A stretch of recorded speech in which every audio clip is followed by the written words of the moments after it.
প্রিয় স্কুল পড়ুয়া ছাত্রছাত্রী ও গণিতপ্রেমী শিক্ষার্থী বন্ধুরা, আজ আমি লসাগু ও গসাগুর বেসিক নিয়ম নিয়ে আসলাম। এখানে দেখেন, লসাগু দুই বা ততোধিক সংখ্যাকে ভাগ করা যায় এমন ভাজক সংখ্যা ও ভাগশেষ সংখ্যার গুণনফল হলো লসাগু। তাহলে 12, 16, 24 লসাগু কি হবে? এখানে দেখেন, আমরা 2 দিয়ে ভাগ দেবো। তাহলে হলো 6 দুগুণ হলো 12, 8 দুগুণ হলো 16, 12 দুগুণ হলো 24। আর 2 দিয়ে ভাগ দেবো আমরা। 3 দুগুণ হলো 6, 4 দুগুণ হলো 8, 6 দুগুণ হলো 12। আবার 3 দিয়ে ভাগ দেবো। 3 কে 3, 4, 3 দুগুণ হলো 6, 2।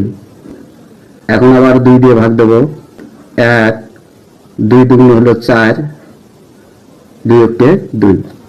তাহলে দেখেন, ভাজক সংখ্যা হলো 2, 2, 3, 2, আর হলো ভাগশেষ সংখ্যা হলো 1, 2, আর হলো 1।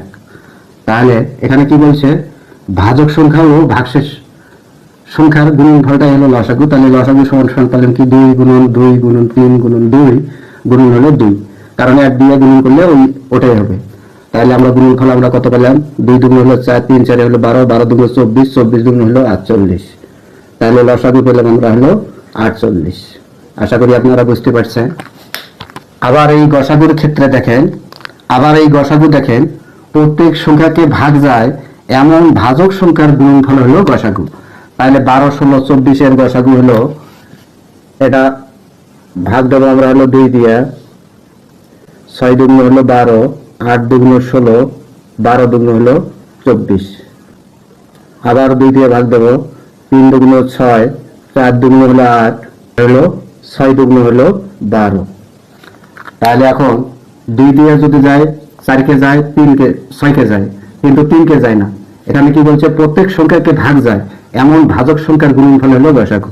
তাহলে 3 দিয়ে যদি দেই, 3 কে যায় আর 6 কে যায়, 4 কে যায় না, তাহলে এটার গসাগু কি হবে? এখানে ভাজক সংখ্যা কি আছে? এই হলো 2 আর হলো 2। তাহলে এখানে গসাগু কত হবে? 2 গুণন হলো 2 সমান সমান কত পাই আমরা? 4।